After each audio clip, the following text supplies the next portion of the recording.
about is something we're all responsible for. We're responsible for driving, for public policy, for composting.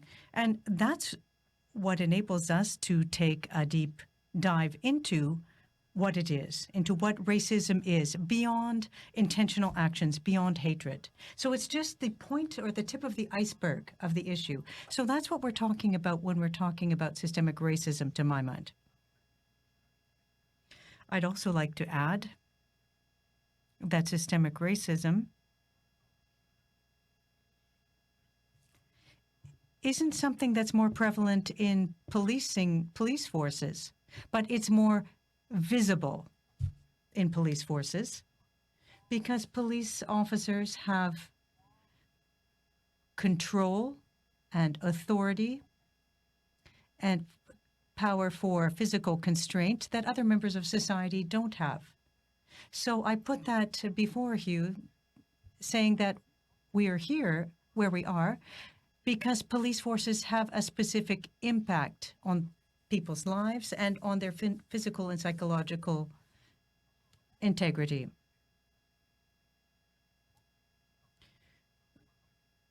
Now, I'd like to talk about or tell you an anecdote. On June 24th, on St. John Baptist Day, there were 5 young people, Yvonne, Max, Melville,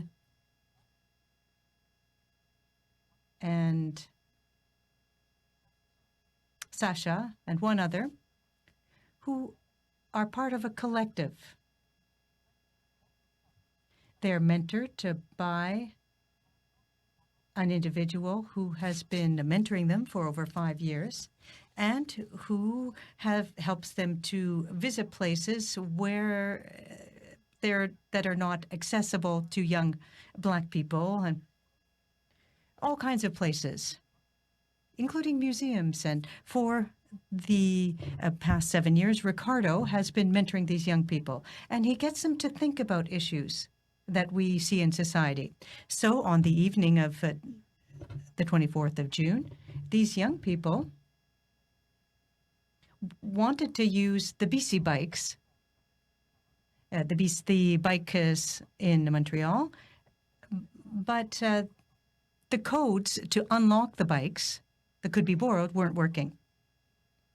So were trying to fix the problem, but in less than 10 minutes, there wasn't 1, 2, but 3 police cars that stopped to step in.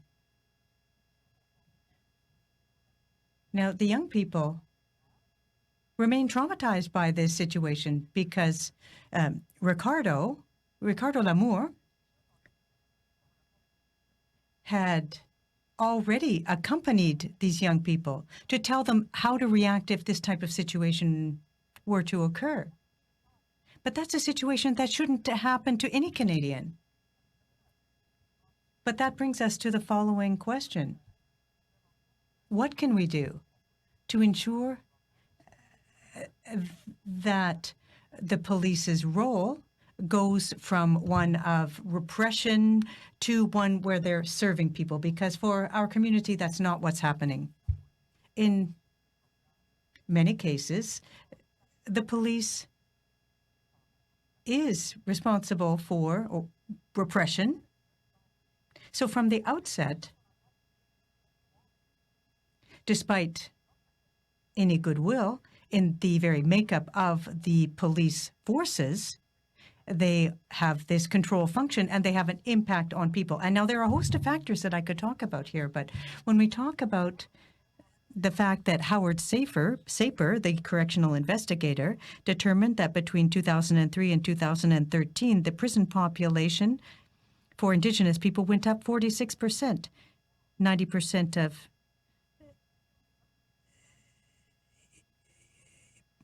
there were increases up to 96% for others as well. How did this happen? What occurred? There are many visible minorities in large Canadian cities. And, well, let me rephrase that. According to Jason Carmichael, the amount of police in a large city is based on the visible minorities who live there. So when we look at the systems that we're working in, we see this repression. It's very pertinent. Now, I see that I'm being asked to wrap up my remarks, but I'd just like it to take another 30 seconds to summarize. Now, if we were to move the police from an organization involved in repression to one that serves society, and we think about others, victims who have died because of mental health issues, these types of situations shouldn't have had police involvement. It should have been community organizations that stepped in to help them. Now, when we look at defunding, the idea of defunding the police, well, I think we need to reflect on all of these factors. When we look at the UK, we got you off there. Unfortunately, you're well over time. You obviously studied the techniques of Mr. Harris for extending your periods of time. Your remarks, I'm sure, can be worked into the question and answer period. So I apologize for cutting you off, but we unfortunately are stuck with a pretty tight timeline here. Finally, Quebec Native women. Who will be speaking on behalf of the Quebec Native women? Madame Michaud? Okay. If you unmute yourself, 7 minutes, please. Bonjour, Monsieur le Président. Good afternoon, Mr. Chairman. Good afternoon, members of the committee. I'd like to thank you for including us as part of this process. It's very difficult to go do everything in 7 minutes, but I'll have to read very quickly. Racism is a historical process that depends on social structures based on prejudices about certain groups or individuals. It becomes systemic when the institutions of a social structure reproduce discriminatory behavior towards certain individuals or groups of individuals in society based on race, or here on the fact of being Indigenous. By reproducing it in these institutions, what it does is normalize discrimination and crystallize it. Systemic racism towards First Nations, Inuit, and Métis people is closely linked to colonialism, which has perpetuated a vision, an imagination, and prejudices about Aboriginal people without distinction of peoples and nations or about Aboriginal women. Patriarchal social structures were imposed and led to systemic discrimination against women, and especially Indigenous women. They were imposed by colonial agents, namely through policies and legislation, such as the Indian Act. With these social structures were imposed the notions of superiority of culture and economy of the settlers, and consequently the inferiority of those of Indigenous people and Indigenous people themselves. While colonialism affected men and women, it did not affect them in the same way. The process of colonialization was a gendered process, producing insidious stereotypes about Indigenous women and objectifying them. As a result, Indigenous women were doubly discriminated against, since racism in particular was compounded by sexism. These stereotypes stem from the European view of Aboriginal women as savages, shameless, bad mothers, ugly, incapable of feeling, not having any morals. These behaviors were deemed deviant, justified by many policies, the most significant of which is the Indian Act, a law that discriminates against women and carries into the present stereotypes of Aboriginal women that predate Confederation. Among other things, this law conveys the idea that the identity of Aboriginal women and their descendants are not as worthy of consideration as Aboriginal men and their descendants. Since the legislation, including the Indian Act, represents the official view of Canada, it has allowed for an internalization of sexism and racism. Stereotypes are virtually immune to social influences that might challenge or erode them. Finally, because they are affirmed by law, they allow the justification and continuation of the oppression of Aboriginal women today, who are not considered equal to other members of society. Colonialism, systemic racism, and sexism are factors in the marginalization of Aboriginal women, both within their communities and within colonial society. One of the consequences of this marginalization has been to make Aboriginal women disproportionately and systemically vulnerable to violence and death. They face a disproportionately large amount of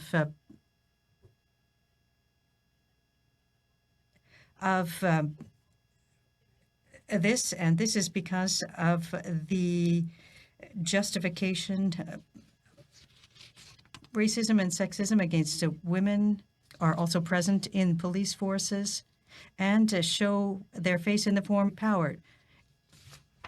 According to international law and the International UN Declaration on the Rights of Indigenous People, there is an obligation and a responsibility by the government and state to ensure that police officers protect people, especially Aboriginal women.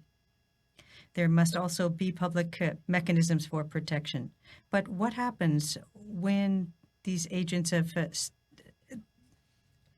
state are at cause? It is the responsibility of state actors to ensure that sanctions are imposed. Not only do police officers have discretionary power that is too broad when it comes to the arrest of Aboriginals and Aboriginal women, which also often results in violence. In fact, what we've seen and heard recently in the NFADA report and in testimony provided by Quebec women at various committees and commissions, there is too much police abuse. Inappropriate action, threats, among others. People in the position of authority are a tangible illustration of systemic racism. This testimony also shows that these Indigenous women are more often victims than non-Indigenous women when it comes to sexual violence, among other things. There have been abusive arrests and discriminatory arrests as well. This stems and flows from the power that police have because the justice system does not treat Indigenous women the same. Indigenous women are constantly stigmatized. They are often identified as women with problems such as women who have substance abuse issues. So the system to protect them is flawed, and the proof is that women from First Nations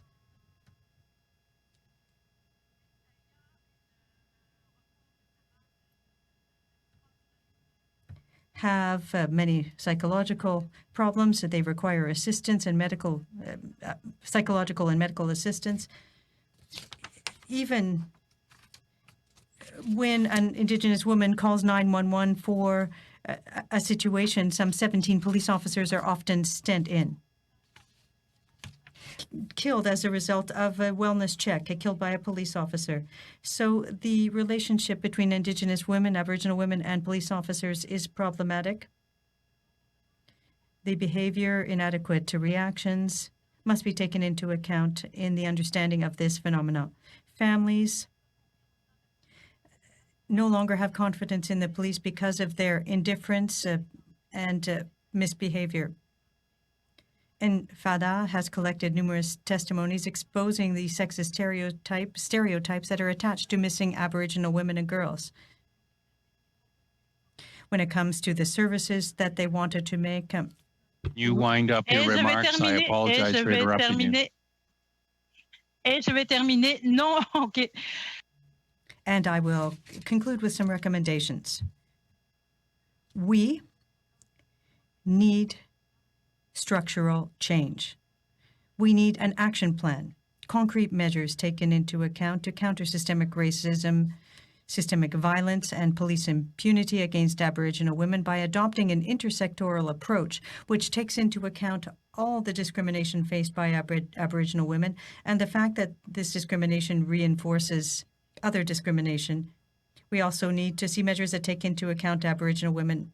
This will require training and sensitization of the police and the justice system.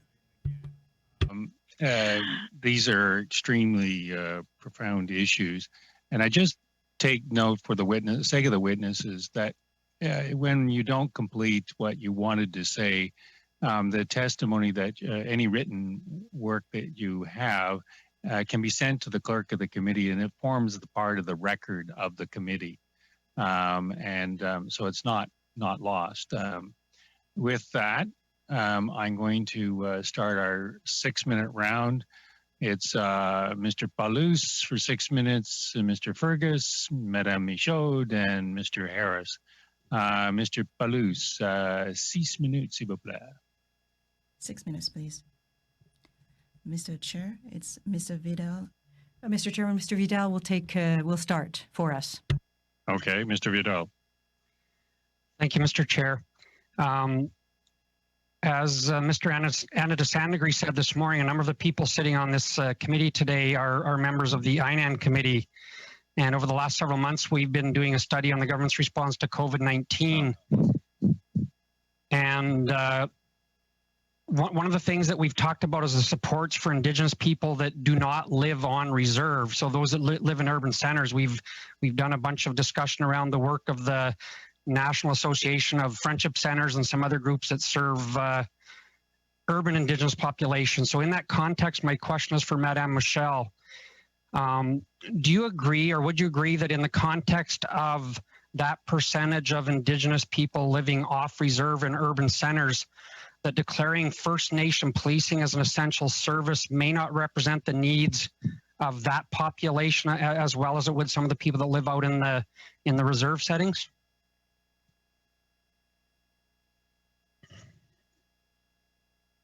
C'était moi répondre? Est-ce que c'est mon temps de répondre?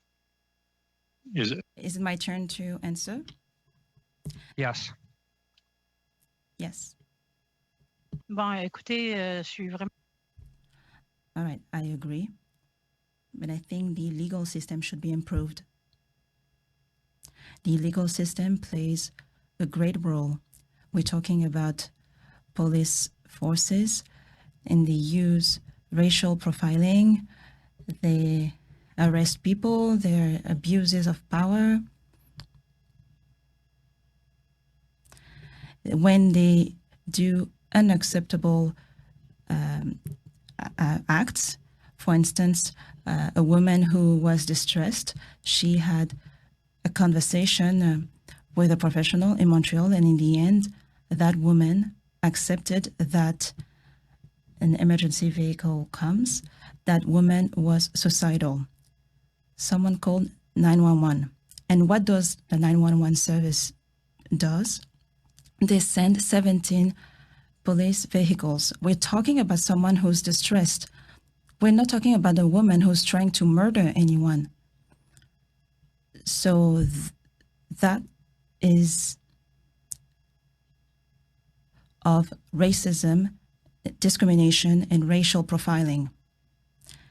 There is a lot to do when it comes to police forces, especially when you look at the report, Emery, 11% of women are arrested in big cities, and that for no reason, just because they look Indigenous. Isn't that discrimination or racism? That is racism and discrimination, systemic racism and discrimination, big time. So even though we train people, I think that if you want to be a good person and protect people, then do another job. Our women need protection. They need to be able to feel safe, but that is not the case. I think Mr. Picard is going to talk to you about the differences between Indigenous police force and city police forces, because there is a huge financial funding gap, rather.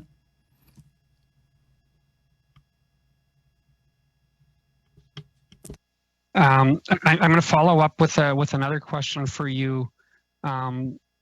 I think there's a great difference as well between the needs of Indigenous women in maybe very large centers and some of the small and medium-sized communities throughout Quebec and also all of Canada. Sometimes we forget the realities that some of the smaller urban centers, again, they don't fall in that on-reserve category, but they're not in the large cities as well. Would you maybe just speak to some of the solutions that you maybe would suggest for people that live in those small and medium-sized communities as well?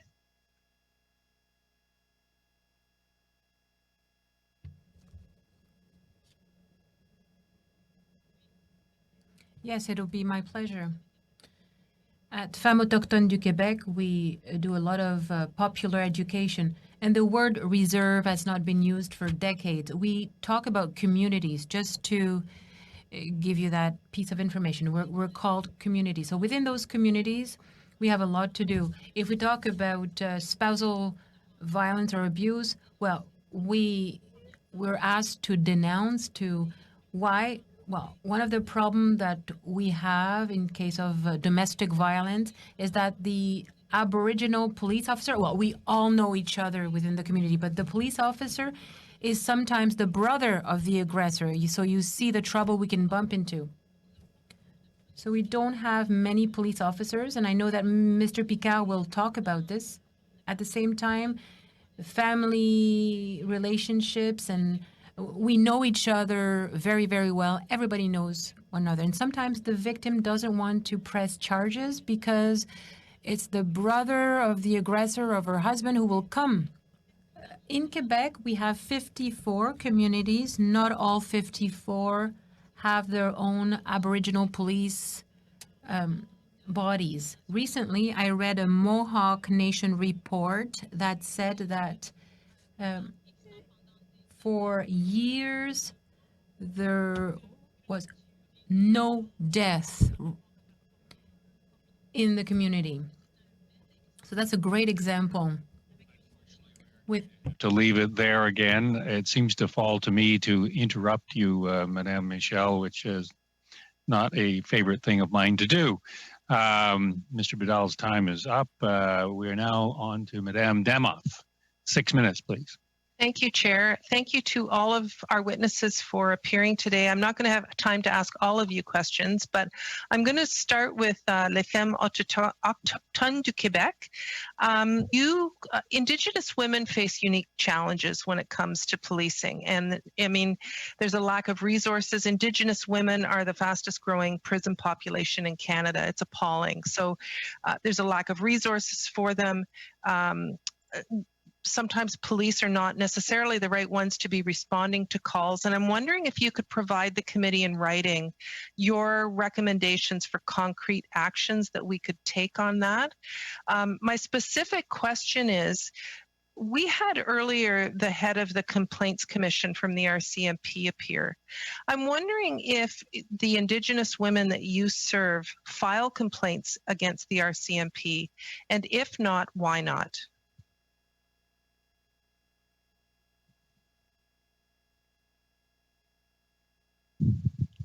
Des bonnes questions. Great questions.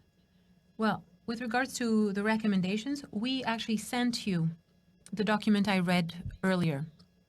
But at the same time, well, we will send the two briefs that we tabled, that we sent. One on the Aboriginal women and girls, and one on the CERP, the Provincial Commission, where we sent another brief. And both these briefs contain recommendations. So at Femmes Autochtones, we want to act on the judicial system because it is written with problems. With regards to the RCMP, there is a lack of confidence with everything that we're going through. And that's our challenge as an Aboriginal organization. We want to reestablish trust towards the justice system, towards the police. We'll talk about 2015 and police brutality in Val d'Or. We'll talk about Aboriginal women Do they file complaints though, and if they're not filing complaints, why are they not filing complaints? They don't file complaints because they're afraid.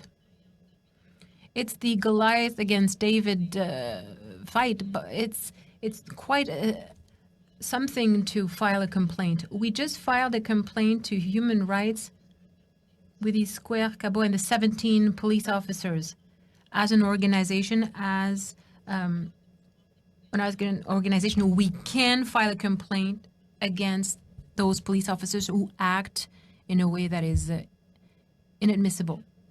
Heard earlier that there were only 76 complaints that had to do with racism, and I suspect it's because the complaints that there aren't more issues involved. Mr. Ville, first, I want to commend you for your work. Joelle Lightbound, who couldn't join us today, the Parliamentary Secretary for Public Safety, has spoken very highly of the work that you do. One of the things that concerns me is in Canada, it costs $100,000 a year to incarcerate an offender. So that doesn't even include the other costs involved in the criminal justice system, policing and the court costs. We put an awful lot of money into the back end once someone reaches the criminal justice system, but very little money into the preventative work, like the work that you do in the community. And I'm just wondering if you can speak to the importance of that front end investment and whether we should be putting more money into proactive programs to divert youth from coming in contact to the criminal justice system versus spending all of this money once they come in contact with the criminal justice system. Merci. Thank you for your question. So briefly, I'll talk about the work that I do, or part of the work that I do. We're an organization that trains trainers who work with young people, disenfranchised young people, racialized young people in Montreal. First of all, we need to take things or have a more broad perspective, see how our public policies that become programs invest in our communities to avoid, as you said, that our youth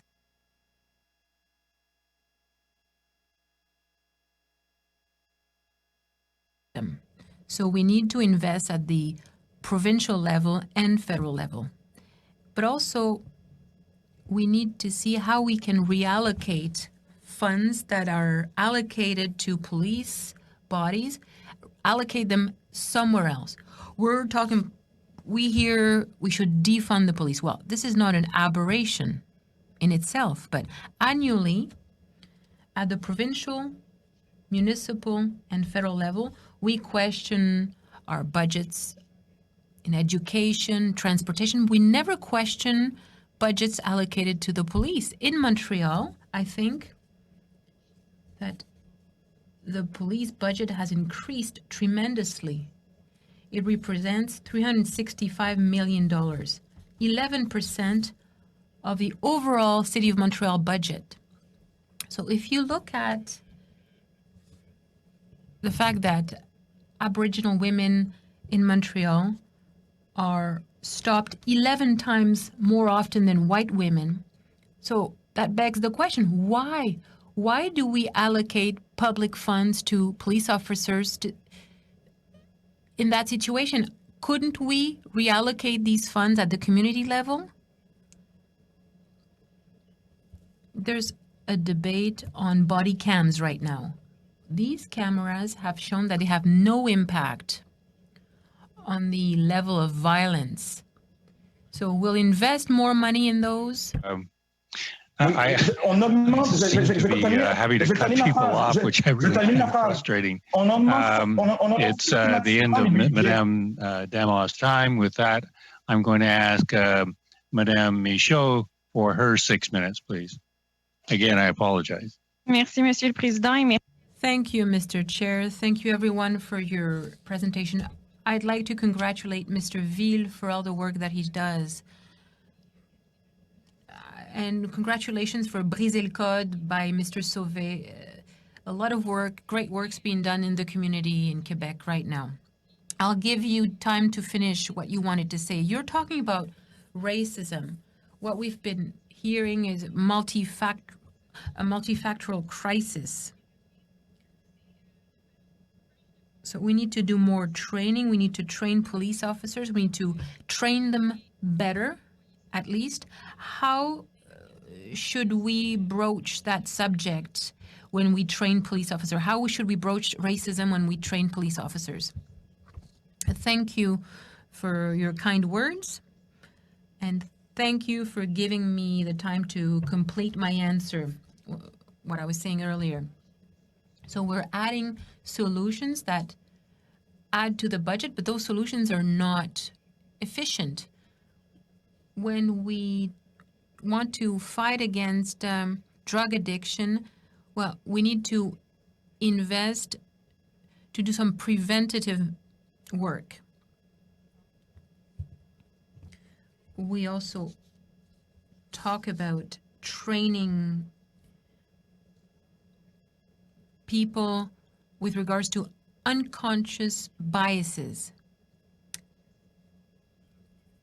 The police, being as repressive as it is, I think we need to go further. As Madame Michel was saying, we can't just go with training. That is not enough. I'm not an expert in police training either, but in the United Kingdom, we see that routine police officers are not armed. Could we not explore that avenue in Canada and maybe just limit weapons to certain tactical units? That could have avoided many deaths, like the ones of Mr. Magloire, Mr. Gibbs, and Mr. Corioran. Officers' weapons, no matter what training is given to them. I've had talks with a police officer on this issue, and he told me, Mr. Ville, you need to understand how stressful it is for the police officer when he takes his or her weapon and feels threatened. It's very stressful. And I understand that, but elsewhere in the world, they found other ways to act. So we need to go beyond training. Funds that are allocated to police could be reallocated elsewhere. And that's where we need to do something. It's important. Très intéressant ce que Very interesting. I think you're the first one to mention this. And I thank you. I'm sorry, I have one more thing to mention. All I'm doing right now is to bring you, and I hope other people will do the same. There are many movements that are asking to defund the police, but sometimes they're seen as not being credible groups. But their message is very credible, though. faites un travail. Thank you. I know you're doing very important work with our youth. I will repost all your work on my social network. It's important. Let's say you're a white youth, a privileged white youth, and you want to become a police officer. What would you tell that youth who will end up in a powerful situation where there could be some authority or power abuse, or might be? What would you tell him? Well, your question is connected to the issue of systemic racism beyond the police body. I'm not well placed to tell a white youth what to do. It's our educators at the primary and secondary level who need to talk about our common history.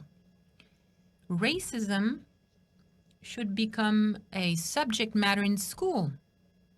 Our institutions, our media should stop conveying information that convey racist biases. So my message would be to their parents. Parents, people like you, judges, teachers, people in hospitals. What do they do to create systems, to set up systems for all that to stop. Ms. Michel said that the Indian Act was a very racist act. How many times will Madame Michel have to say that? It's not the first time. When will you cancel that act? When will you get rid of that law? So how are we going to solve all these issues? Sorry, Madame Michaud, that your time is up. With that, it's Mr. Harris. 6 minutes, please.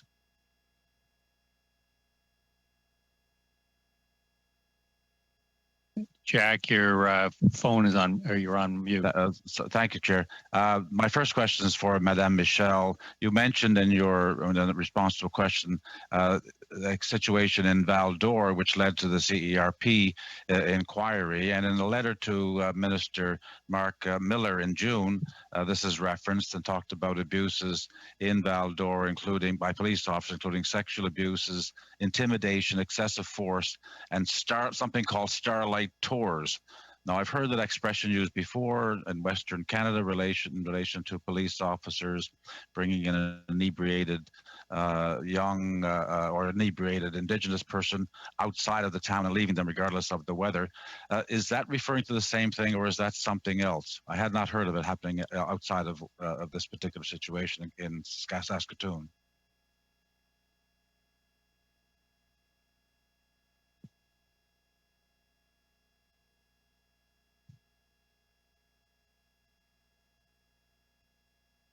I would like to comment on that. Thank you, Mr. Chair.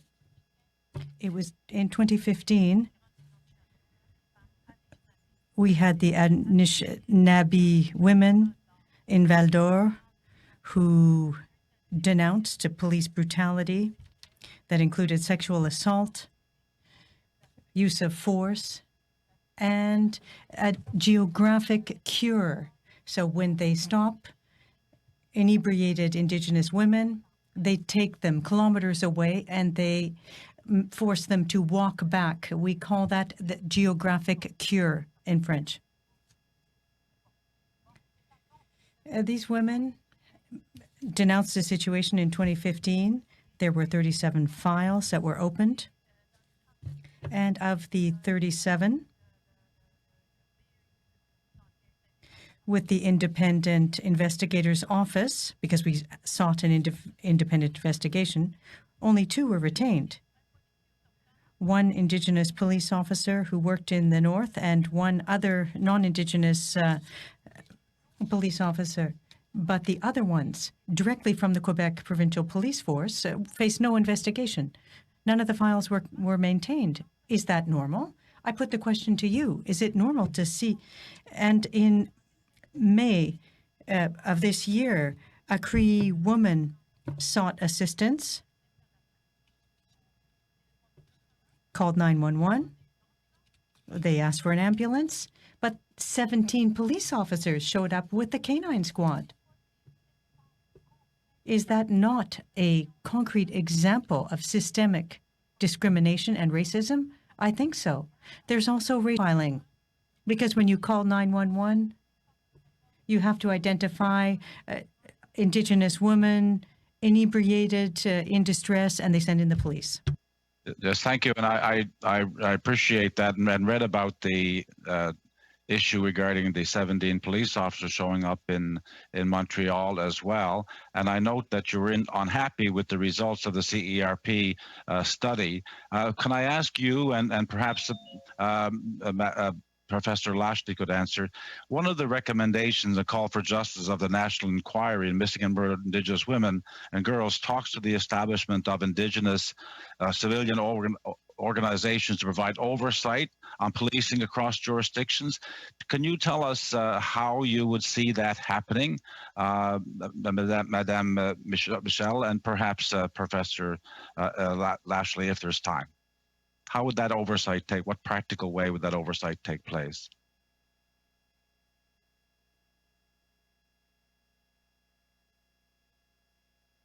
Bon, évidemment, lorsque on fait Well, when we're looking at psychological distress, the police officers should not be responding. We should have social services coming in, social workers, for example, who would be there to help. Why the police? She wasn't aggressive. There are also other steps that need to be taken, and with everything that we've identified, there are disciplinary measures that are not being enforced against the police. Why? Because the government doesn't want to get involved in wars with the unions. So it's simply better to close the file quickly because they don't want to get involved in the negotiations.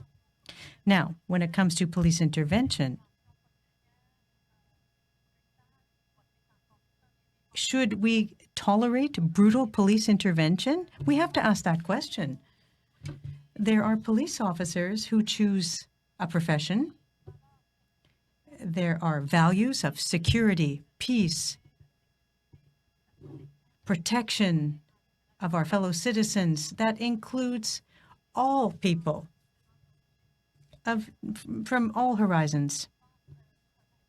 And I think that they need to work on their professional ethics sides, on their code of conduct and ethics. It should be enforced and applied because if there is abuse and brutality, disciplinary measures need to be put in place, and that's not the case today.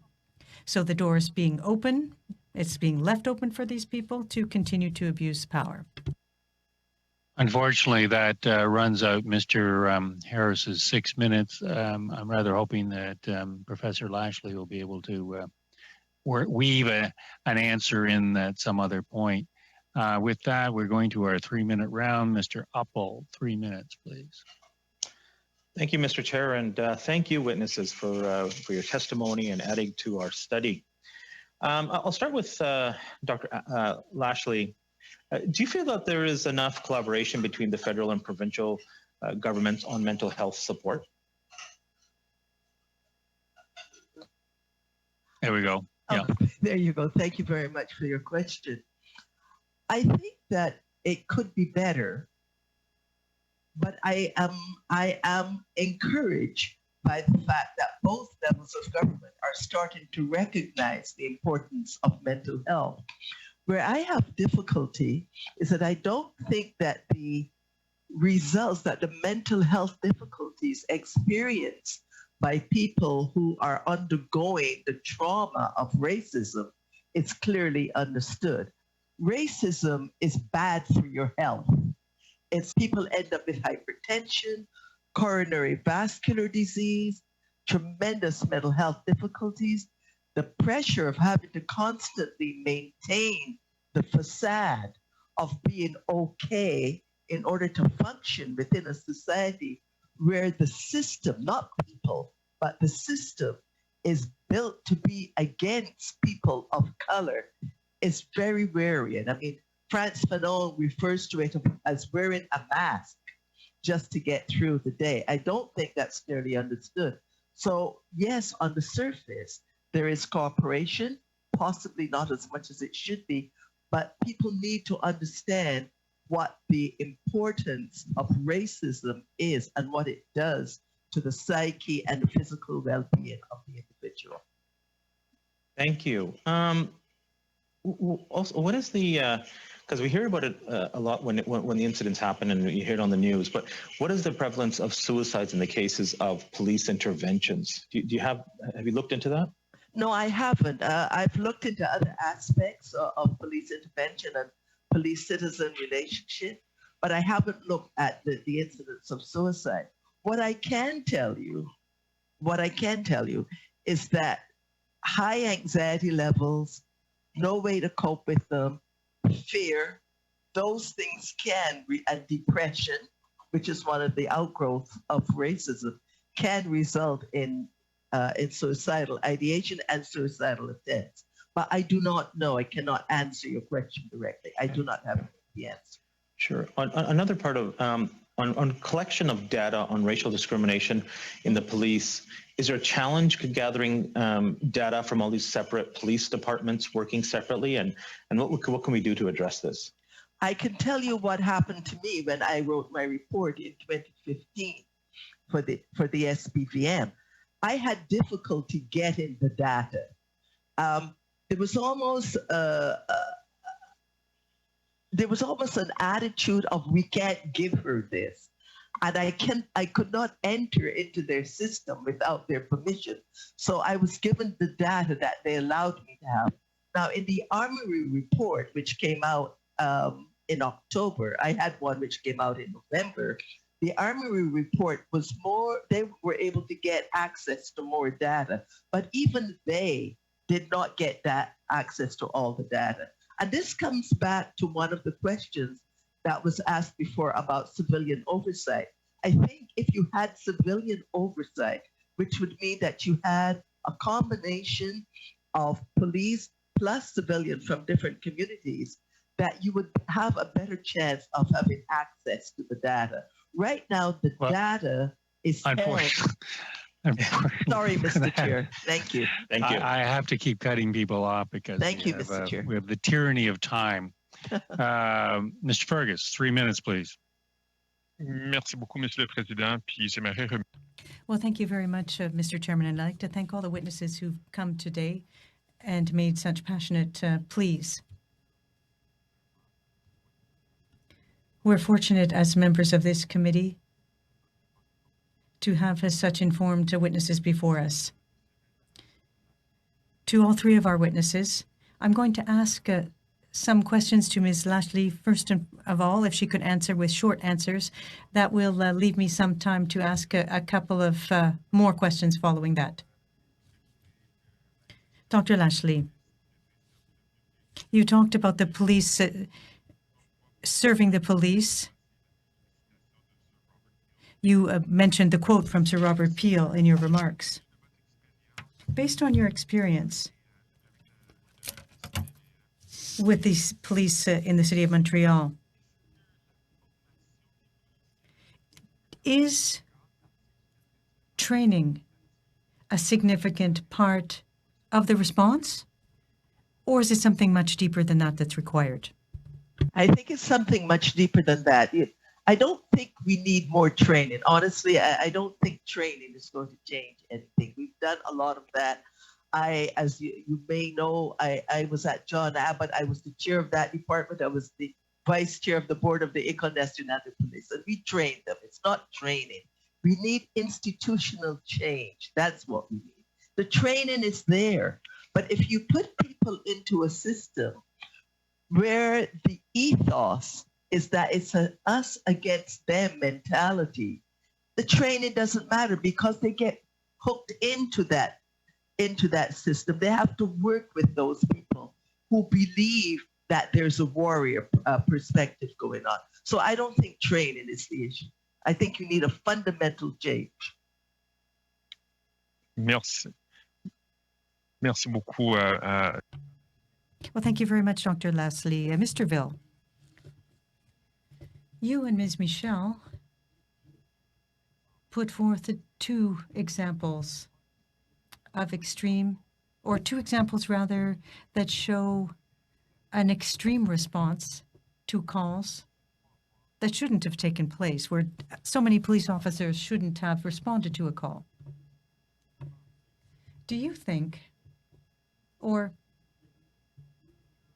if you could give us two quick recommendations, things that we can do in order to address the problem of systemic racism, could you put forth two recommendations?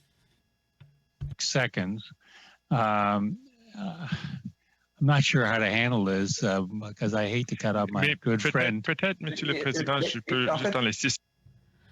Mr. Chair, maybe during the 6 seconds, I could say that if you want to provide a written response, you cannot invent an answer. You either have to testify or we have to receive written testimonies. So feel free to provide a written answer to the clerk and it will be taken into consideration in our report. Fergus. Monsieur le Président. Mr. Moore. Mr. Chair, I will send a written answer. Disciplinaire.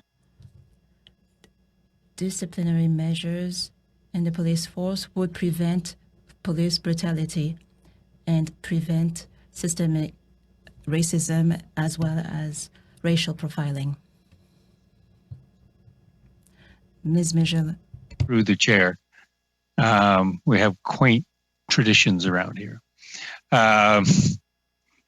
Mr. Morrison, 3 minutes, please. Okay, and thank you, Mr. Chair, and I want to also thank all the witnesses for today. It's been really informative. I do have a question for Dr. Lashley, and I really liked your introduction with Peel. It's amazing talking about that style of policing with community involvement. But my one question to you is, and it was just actually MP Fergus brought it up, and I just want to know what you think we could do short-term initiatives to address systemic racism today. Short-term, thank you very much for your question. I think police chiefs on board, they have to set the way the rest of the system is going to work. It has to be a top-down approach. I think they have to get back to understanding that they are, in fact, the public, that they are not warriors that's going on. I think that's a short-term thing, that you have to pull them all together and pull them back to understanding what Peel's principles were and why they are important and why they still obtain today. I don't think there's any magic bullet. This is hard work which has to be done. I agree. Yep. Thank you very much. And again, another question kind of similar to that, Dr. Lashley. It seems to be all the different witnesses we've come across this is hiring the right people for law enforcement, for policing, and, and diversity, and hiring, the different cultures, people who understand, who want to be involved with the community. Any recommendations for us to move forward with not only RCMP, but policing all across Canada, which includes our very rural areas as well? I think it's important that they be asked why they want to go into policing. If they're not going into policing, if you cannot ascertain that they're going into policing to proffer a service, then they shouldn't be policed. If they're going into policing so that they can be in an adversarial position with the public, these are not good policemen by definition. The police are the public, and the public are the police.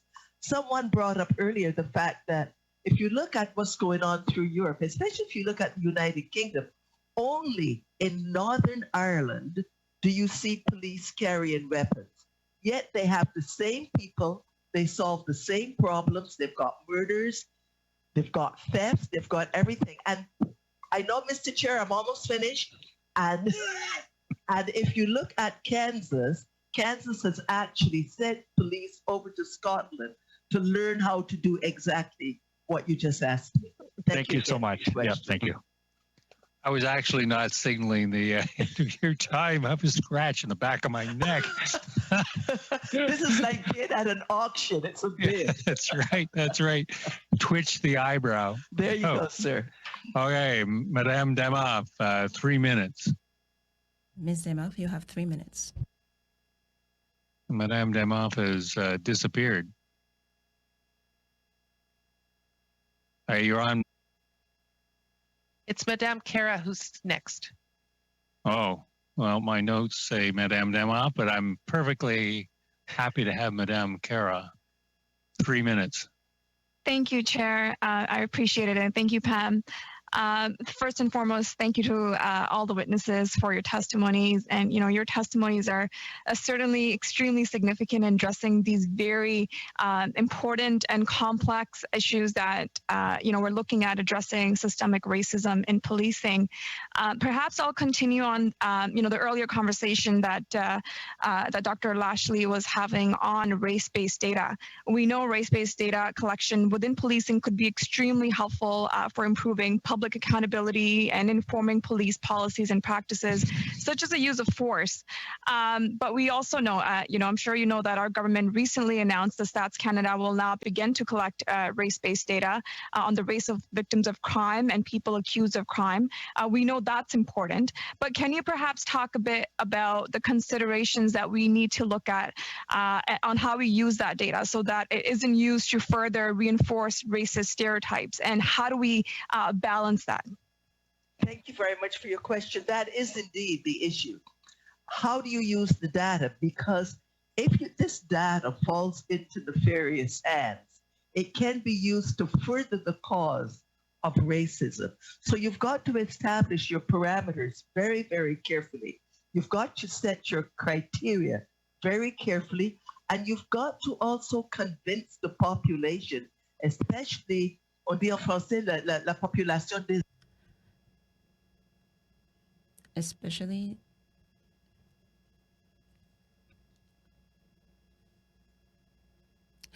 people that are the subject of those data. Et voilà. And you have to convince them that they are not going to be disadvantaged by this. So before you release it, make sure that you do focus groups as how this will come across, how it will be used. That's very, very important, or you'll end up defeating your cause.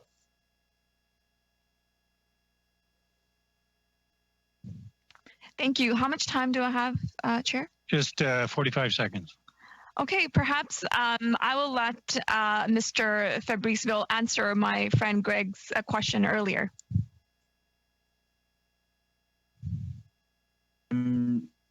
J'aurais 3 mots. En fait, ça... Thank you for the opportunity. From what I am hearing, I see that some of those things are answering your question. I will send some documents, by the way. But here are things that come to mind. Remove the little power that undermines the police. When you can disarm, just disarm. It is linked to arrests. There is inconsistency between what is allowed and what is not. The Commission of Human Rights in Quebec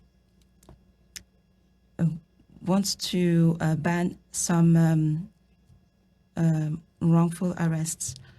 Second element, we have to divest funds. How could the police play a community role? I guess I can send you some documents on that end. Madame Michaud, 1.5 minutes. Ms. Michaud. Monsieur le Président. Thank you, Mr. Chair. Mr. Ville's words, I guess, were agreed by Dr. Lashley. So we talked about public policies as well as our role as elected officials when it comes to the Indian Act. After 1 year after the release of the National Inquiry into Murdered and Missing Indigenous women and girls, there are still some problems. I think we could talk a long time about problems, issues, and sources of systemic racism. So now it is time to act. So what do you expect from the government? What action plan are you expecting for Indigenous women or any other people victims of racism and discrimination? What do you expect from the government? Very good question. Mr. Chair, can I speak? J'entends que... Monsieur le Président, est-ce que je... Mr. Chair, can I speak? Do I have the floor? We're down to about 40 seconds, but go ahead. June 3rd, 2019, the National Inquiry of Murdered and Missing Indigenous Women and Girls released their public. On June 13, we are called by the Minister, Karen Bennett. Many organizations that advocate for Indigenous women's rights, including Quebec Native Women, meet with Minister Bennett in the Senate. We were told about the start of a national action plan. So that there would be also provincial action plan, and that we could all meet once a year to talk about all the work done by the 10 provinces of Canada. That was on June 13, 2019. Now it's July 2020. Listen, it's not because of COVID-19, but the government is not living up to it. They are too slow. Leave it there. Madame Michaud is well past her time. A minute and a half to Mr. Harris. Thank you, Chair. Lots of questions I could ask all three, but I'd like to give Professor